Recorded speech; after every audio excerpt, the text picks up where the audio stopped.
Welcome to Wellbeing with Manny in conversation with. What we hear and listen to throughout our day can shape how we feel.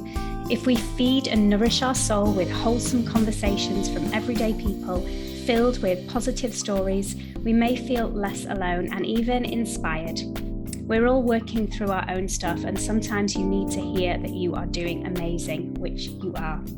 Wellbeing with Manny in conversation with is listening to others talk about how they have journeyed life so far, how they keep their wellbeing in check, and how they keep their mindset positive. This is not always possible, but sometimes they share some really good tips on how they improve their wellbeing just for those days when they're not feeling quite the ticket. Welcome to this Wellbeing with Manny in conversation with community. I really just wanted to build something special that people can feel part of, feel seen, and feel valued. Some of the people we speak to have really inspirational stories, and hopefully it can resonate with you, make you stop, reflect, and also just pick up some top tips along the way. So thank you again for being here, and thanks for sharing your time with us. Here's the show. Hi everyone, just jumping in to give a quick shout out to the sponsor of this series of Wellbeing with Manny in conversation with, and that's the amazing IA Hair and Beauty. Now, I don't know about you, but as someone who has a very busy life with lots going on, an hour hair or beauty appointment can feel like a real treat, an absolute essential, non-negotiable bit of self-care. Sometimes I know that all I need is a fresh French manicure to make me feel a bit brighter. I don't think we should underestimate these little acts of kindness and the impact that they have in our busy lives. So we have a special treat for you, a 15% one-time code across all the IA Hair and Beauty range. So if that's a gel polish or beautiful nail art, and you just need to jump over to Instagram to see the amazing nail art that Isabel does, or a fresh new trim or colour, then IA Hair and Beauty is the best. Go to IA Hair and Beauty on Instagram or Facebook and DM Isabel quoting the podcast for your 15% off treat. Enjoy! Welcome back to Wellbeing with Manny in conversation with. Thank you so much for coming back and joining us with this wonderful episode that we have coming up for you. So today we have the wonderful Adam Bamborough from Wellbeing in the Arts, which is an incredible organisation supporting the health and wellbeing of people within our industry. But even if you're not within our industry, there'll be some absolute gems for you today. So we welcome Adam. Hello, how are you? Hi, I'm very good, thank you. Thank you for asking. Oh, you're welcome. Thanks for joining us. So for anybody out there who doesn't know who you are and what it is that you do, who are you and what do you do? Sure. Well, I'm the founder of Wellbeing in the Arts, and Wellbeing in the Arts provides mental health and wellbeing support to the arts industry. Fabulous. And a big question that I always ask to start with is, what does well-being mean to you? I think for me, the word well-being has evolved over my life, but what I think it means to me now is a level of awareness of myself, an ability to listen to myself and what I need in the moment. I was quite recently diagnosed with ADHD. And that's made a lot of sense to me, because when I look back through my life, I have all the kind of textbook challenges that come with ADHD, like an inability to kind of concentrate. I find it hard to take in information. Focus is quite challenging for me, etc. And one of the big ones is brain fog. And I would spend hours just staring at a book or a computer screen, unable to move forward, and really beat myself up over it. But now I'm very aware that it's a symptom of my neurodiversity. And I listen to that and I just go and do something else for a while, then come back to it. So for me, it's definitely self-awareness, self-management. And I think it's understanding and accepting myself for who I am. Whereas before, I think there was always an image of myself I wanted to be. And the challenges was always found in the middle between the gap of who I am and who I want to be. And I've just narrowed that gap quite a lot. Yeah. It's really interesting, this late diagnosis of ADHD. It seems to be a story that I'm hearing quite often. And yeah, a friend of mine who I interviewed a couple of weeks ago for the podcast, I don't know in which order it will come out, whether you'll be first or she'll be first. She was the same. She said throughout her life she just felt completely broken, and that she wasn't really a full person, and people expected so much of her, and she didn't really understand how to put that together. And she's had a recent diagnosis in her late 40s, so it's definitely something that's being missed somewhere. Yeah, and I think there's been a real spike since lockdown as well. Yeah. So I know the waiting lists to having a formal assessment for ADHD are huge at the moment, both privately and on the NHS. People have just perhaps at that moment to kind of think about the way they kind of respond to situations, and I've given it a bit more thought and come up with the idea that there might be some neurodiversity there, and then explored it, and then these kind of diagnoses have really gone through the roof. Yeah, thanks for sharing that with us.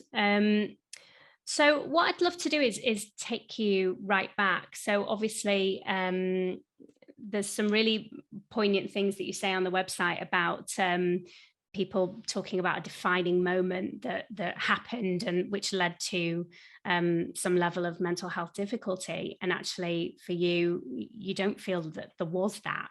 And that perhaps people who are searching for that, it can just be there for some people. And I wonder if you could just, if you don't mind sharing with us, taking us back to your story and how you came to be wanting to help other people who were in a similar situation to you, and you didn't feel like there was enough support for you. Yeah, sure. I mean, it's quite a long story, but I'll try and make it as No, go for it. Full out. So I can remember my first episode of depression, as I understood it, was when I was probably around 18 and went to university and found myself very out of my depth. I came from a small village in rural Yorkshire, and went to university in Birmingham and just wasn't prepared for it. I struggled socially. I really struggled with the work, and I just became more and more depressed. It was a real dark cloud that came over me, and I would spend days in bed. I lost all kind of social contact. I just walk around the city by myself for hours on end. And that depression has stayed with me, I would say, throughout all of my life. I've learned to manage it, and we go back to increase self-awareness so I can see when it's coming and take steps to kind of keep it at arm's length, but it's always there. And the same with anxiety as well. I struggle with anxiety. Understanding ADHD a bit more now, I know having that neurodiversity leaves the door open for more mental health illnesses like depression, anxiety, etc. But when I was an actor, I mean, my background was I was an actor for about 15 years, mostly theatre here in London, touring as well. It was really prominent throughout my whole career, and I kept it to myself. I remember so many rehearsals or productions where it was a real struggle just to get to the rehearsal room or to get myself on stage. But actually, acting was the best drug I could find to counter the depression. Just being somebody else for a 2-hour period was the relief I was looking for. And then I'd come off stage, and then after about half an hour, I would just kind of fall off a cliff and back into what had become my kind of natural depressive state. And I think the anxiety was also really tough. There was so many auditions I just didn't actually attend because I would get to the door of the audition room, put my hand on the door handle, and just not be able to go in. I was just so anxious and shaking and nervous, and I would literally just run out of the room. So I lost out on so many opportunities because of my mental health. And it was a time when I didn't know what it was really. Just things I just thought it was my character, and I was really harsh with myself afterwards. And then when I did my last play in London, I can remember being in the wings, and I was about to go on stage. I got quite a good billing, about third billing, I think, in the play, got a 3-month run ahead of me. And I just did not want to go on. I literally did not want to go on. I thought I want to be anywhere else but here. And I remember thinking about all the other actors who A, had auditioned for the part or would love to be in this place. And I thought, okay, when I get through this run, that's it for me. So that was it. I finished my last performance and finished my acting career. And I haven't regretted that for a second. And then I took a job running a small theatre charity. And my role became traveling around the UK and meeting people who'd come forward, they need help. It could be to feed their children, pay their rent, buy clothes for themselves. And I would go have a cup of coffee with them and get an understanding of their situation. And I met about 3,000 people, I worked out. And it was really interesting how many people I met who had undiagnosed underlying mental health issues, and how many people I met who had similar stories to my own. So it really got me thinking about what I could do to help people. And I started by writing a book because my degree was in English. I started to write a book, and I wanted to showcase the stories of people who work in the industry, keep it ticking over, but do so with mental health issues, and celebrate them, and try and break down the stigma that exists in the industry. A stigma I'd seen, where I'd seen casting directors, producers literally put black marks next to people who had got mental health issues because they were deemed to be trouble, or they could be high risk on a production that was quite tight financially, etc. And I started writing this book, and I met people, I interviewed them, and I wanted to have a chapter where I could signpost people to support. So I spent a good 4 or 5 months researching every single arts organization I could speak to, hundreds of them. And my overall conclusion was that there was a complete lack of support for people with mental health issues in the arts. And there's a couple of themes that always came to the fore in our discussions. One, people don't like speaking to their employer about their mental health, particularly not freelancers, for fear of that black mark against their name, and perhaps they won't get to work again. Two, I think there's a lack of awareness, understanding of mental health issues. I certainly had it in my career. And three, the NHS just wasn't able to cope with the demand, even worse now. I think the waiting list was huge for people, and also completely inflexible. I met so many people who tried the NHS route, but because they couldn't make a particular slot, were just kind of pulled out of the process. Perhaps they were in rehearsals or production week, whatever it was. And private counselling always seemed too far removed for a lot of people, or unaffordable. So everything for me pointed towards a need for a standalone mental health organisation in the arts industry. And that's where the idea for Wellbeing in the Arts came from. So all of that research I'd done, all those people I'd spoke to, all that fed into what we do as an organisation now. So we work with around 165 counsellors across the UK, all of whom have worked in the arts themselves previously, so they understand the industry, which was a big thing that came up when I was speaking to people. We do lots of wellbeing work. We do workshops, events, training, mental health training, surgeries. We also try and raise awareness around mental health. And also because we are standalone by design, we can campaign on issues. So we can tackle perhaps those archaic workplace practices that are the root cause of people's mental health issues in the industry. Wow.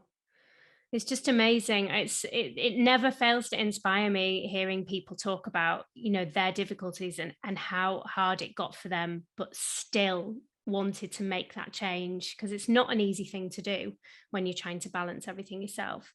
Thank you for sharing that story. It's amazing. Just to start with, I'd love to ask you about you personally, and how you feel that, you've said that you can sense it kind of coming on, when you need to give it some attention to keep it at arm's length. I just wonder whether you're able to share with us anything that you feel really helps you. So when you feel that, starting to that, you called it the black cloud, when it starts to appear, what kind of things do you do to really help yourself with that? Yeah, I mean, to be honest, I had it this morning. I woke up this morning and I just had that feeling of not wanting to get out of bed. And again, one of the symptoms of ADHD is being easily overwhelmed. And I was just thinking about my day ahead and felt completely overwhelmed. So again, for me, I'm fortunate now in that I know what I need to do to kind of work through that. And the main thing for me is diet's really important. I've learned a lot around about my diet, but also I try and get out of the house or the office as much as I can. Yeah. And so I actually go for a walk every morning just to kind of allow myself to relax, calm down. Most days I get up at 5 o'clock before my children get up, and I have like an hour and a half just to kind of work through what's going through my head, write things down if I need to.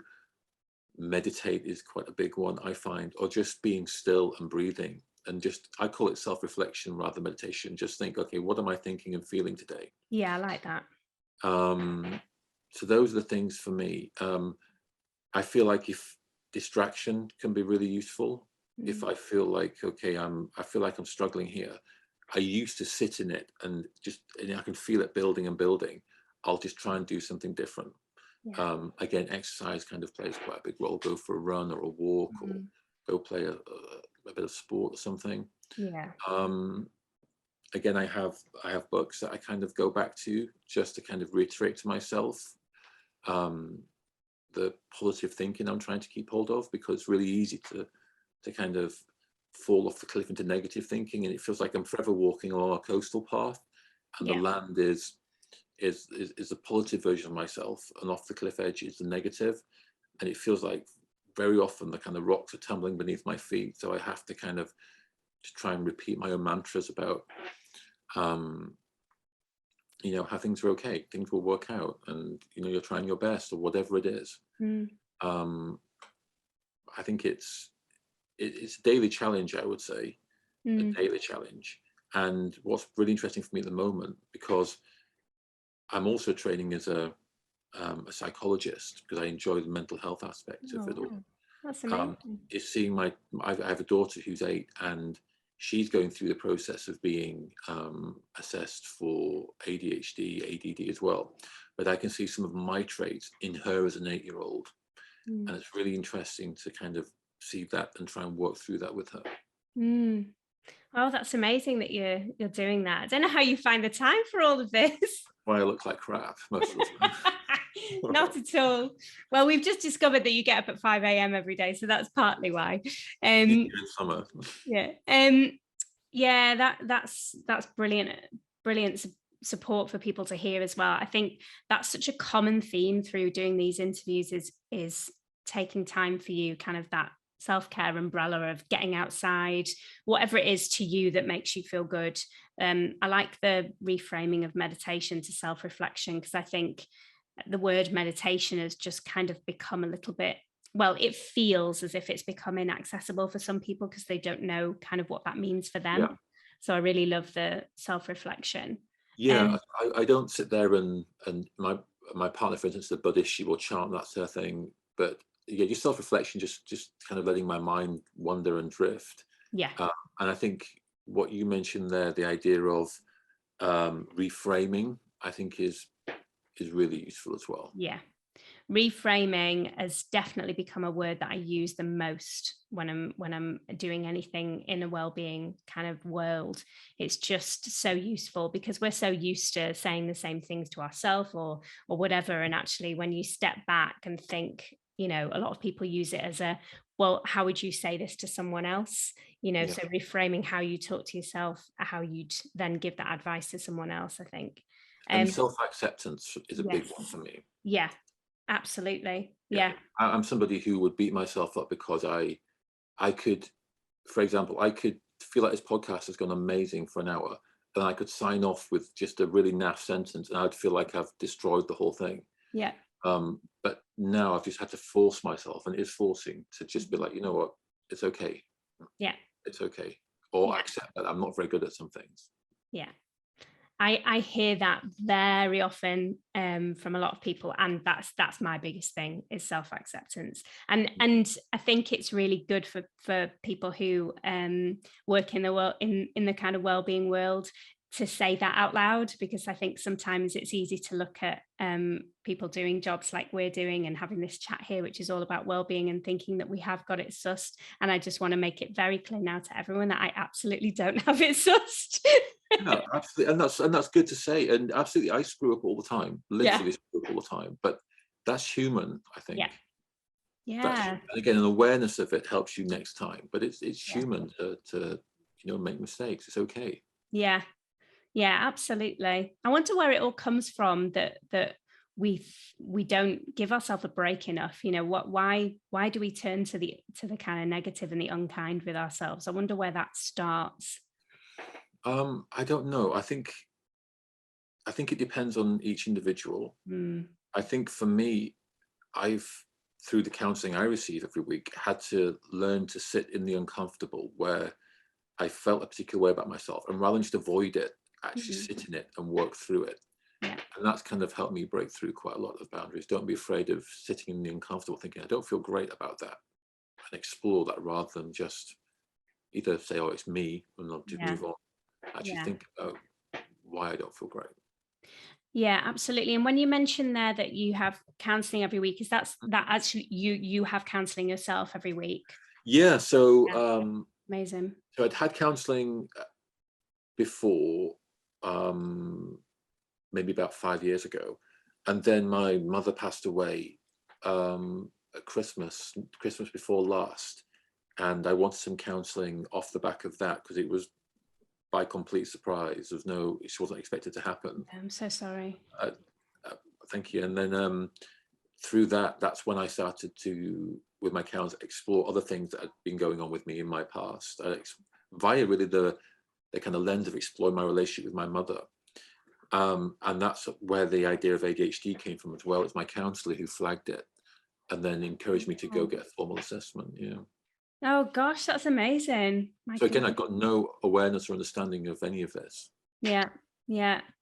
Yeah, I had a spell of counselling a few years ago, and yeah, it was the best thing I did. And again, the fact that we're having conversations, that's what it's about. We just uh, fly the flag for sharing and having open, real conversations with people, because it absolutely does help. It makes all the difference. Like you say, if your counsellor hadn't flagged that to you, then that wouldn't have been a path you'd have gone down. So yeah. Yeah, absolutely. And I think one of the big challenges for me was when the first time I had to identify myself as neurodiverse, not neurotypical, and somebody used the word normal. Oh, so you're not normal.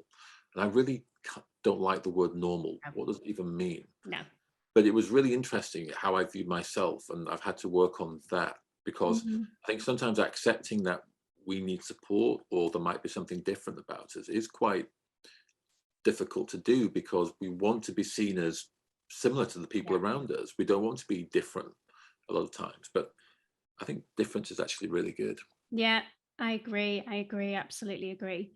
Um, so I'd love to ask you how it's felt for you, setting something up that is so amazing and such a brilliant support for people. How has that felt for you, knowing that you're making, quite the difference? You're heading up a team which is making a huge difference to people. Well, first off, you're really kind for saying all that. And It's again, it's true. interesting because you say it, but I don't necessarily believe it. Again, That's part of it. that's part of it. Yeah. Um, again, it depends on the day. Like some days it feels like really exhilarating and really exciting. Some days it's terrifying, and I think, oh Yeah. my God, what am I doing? And but that's it. I think just accepting that it does go up and down like that has been a big victory, really. But yeah, it feels. I think it feels nice to be doing something you want to do.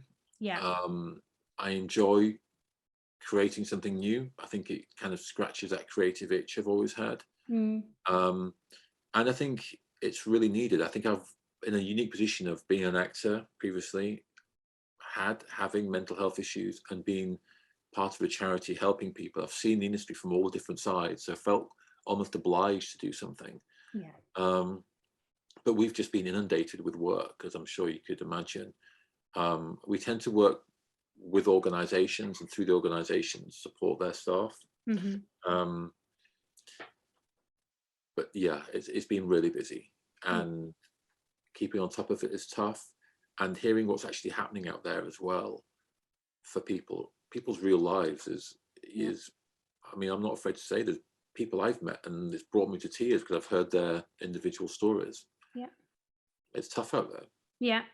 Well, that leads us on to what I was going to ask you, which is obviously when both you and I were training and acting, it was just such a different world, and people didn't talk about it. I think now back to some people in my year group who, we just thought were relatively, just a bit off the wall. That's what you'd kind of say, just a bit wacky, a bit this.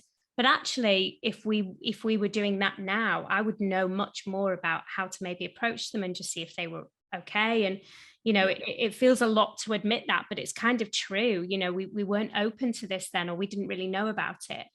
Do you think that it's changed a lot? Do you think that obviously we're seeing a huge um, need for support, but do you think that we're getting there? Do you think that, particularly producers and people who are in the positions at the top of the hierarchy tree, although that's debatable, sorry to say that, is it changing? Is it, what kind of a dent are we making in this?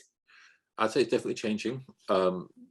How quickly is probably the debate. I think there's still a lot of people in the industry who are pulling the strings, who don't quite buy into it yet.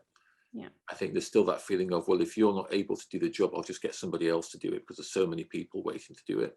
Yeah. So supply is outstripping demand, I think, is a big issue.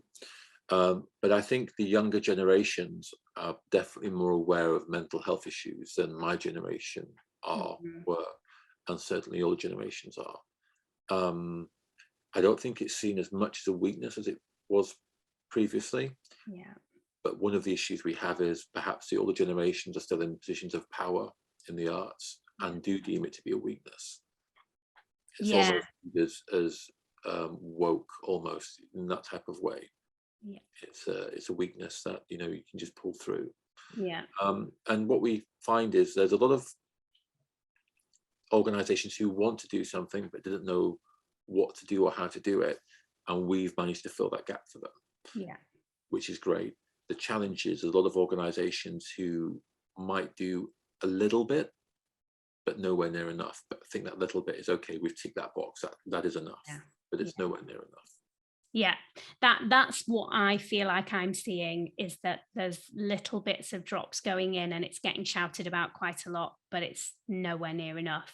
I think I had this discussion with a friend the other day about just, one small section of it, which is kind of vocal well-being and vocal health, which, for a lot of companies that, again, they just don't take seriously at all. So, somebody who is kind of so-called forced to sing through to the end of the week on a bad throw, that's then really detrimental to their career going forward, but it's not being seen as something important. And actually, for me, if there was more, a lot of it comes down to money, doesn't it? If there was more money available, you would have a vocal coach attached to a show more than they are now, making those calls rather than leaving it to, with the best will in the world, possibly, really well-intentioned company managers, to make the call whether they go on or not. And I think it's exactly the same for the health and well-being of the company, the whole company, not just the actors, the creators, everybody. Somebody should be with them. Like, for me, if the money was there, they should have someone somewhere on tour with them. There should be people in the West End kind of supporting more than just, like you say, one workshop.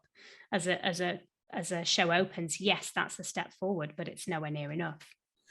Yeah, absolutely. And I think that's some of the work we're doing at the moment, is having people attached to shows. So be it touring or in the West End.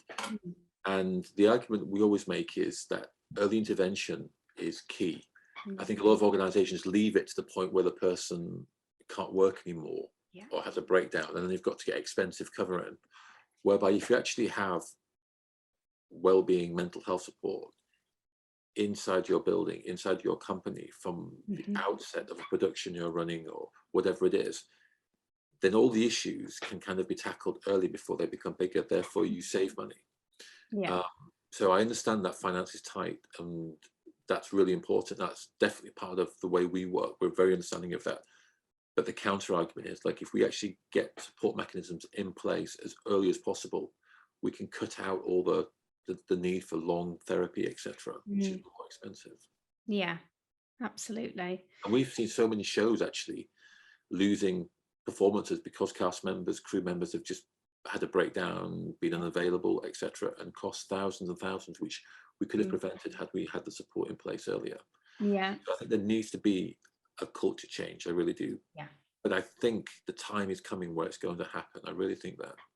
Yeah, and that's a really good thing to kind of say, that you really think it's happening, because obviously you're working in that forefront of it, and it's really good to hear that you think it's happening. I certainly see it around me, but yeah, I would love to think that change is happening and quicker.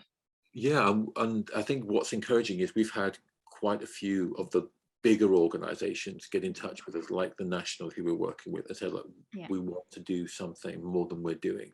Yeah. I think one of the benefits of working with Wellbeing in the Arts is we are separate from the workplace. So if people work, for example, the National, and need mental health support, they can come direct to us rather than go through their manager or a colleague. Yeah. The point being that employees never know then who from their team has sought mental health support.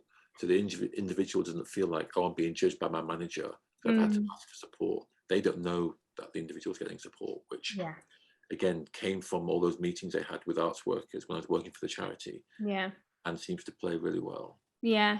And it sounds a little bit, it sounds absolutely perfect, by the way. It's amazing what you're doing, again, just to say that. But it also sounds a little bit it has a slight sad edge, that people feel like they have to hide it. It does kind of go back to that whole kind of feeling of, you know, we're not allowed to talk openly about it for fear of being judged. And I just wonder, you know, well, I'm hoping that the next generation that really kind of, you know, fades away from them, because I just think it's still here for us, and that's such a big shame that it's seen as such a fear for people for anybody to know that they're struggling with their mental health or have had a history of mental health issues. Yeah, and there are people who are willing to speak about it, which is great. I think we need to do everything we can to kind of shine a light on those people. Because I think the more we talk about it, I think the easier it is for other people to talk about it. It becomes, inverted commas, normal. I just like that word. But it becomes more commonplace that we can talk about these things and not feel a way about it. Absolutely. So just as we're kind of coming to a close, what I'd love to do is for you to obviously share what can people do if they are feeling like they would need support, in terms of, you know, your website. How can people easily access some support that they might need right now? Sure. I mean, there's quite a few ways. I think certainly the first step is always just to say, like, I need some support, and you can do that to us, and when we can actually help you access that support. It could be that your organization is somebody we're working with, and therefore you have access through that. Or it could be we help you access it via other sources, or through ourselves as well. The best place to start is our website, wellbeinginthearts.org.uk, and it hopefully clearly states everything that we do and how we do it. And it reiterates those points, which are that the support we offer is 100% confidential, and nobody would know that you've been in touch. And the service is completely non-judgmental as well. I think that's really important. We're here to support. I think often the biggest first hurdle is just raising your hand and saying, like, I'm struggling, I could do with some support. Then after that, the following steps are always a little bit easier, I find. Yeah, absolutely. So yeah, thank you so much for that. And anybody who's listening, we'll put the information in the show notes as well, so that people can go there as a quick link if they need to. And it is really important, as we've said, to just share and talk, because that's the most important thing, is that you just raise your hand and say, I need some support, I need some help, and it's absolutely 100% okay to do so. We've just said in the course of this conversation that we have both done that at times and feel so much more full because of it. So yeah, hopefully for anyone listening and watching, they'll do the same. Thank you so much for joining us. It's been a brilliant conversation. You've been really open and really generous. So yeah, thank you so much. No, thank you for having me. Thank you so much for joining us on Wellbeing with Manny in Conversation With, and thank you for being part of our community. It really is all for you. It's all purpose driven, and I really hope that you've got something from the episode today. If you enjoyed it, please feel free to share it with anyone who you feel would benefit from hearing these open and real conversations. Please make sure that you are following and you are subscribed to make sure you never miss an episode, either on your app of choice or on YouTube. And if you can, please rate and review the channel. That would be so helpful because it helps other people find us. And finally, just remember that it is all about talking. It is all about sharing. So think, reach out. Who will you have a conversation with? Have a fabulous week. See you next week.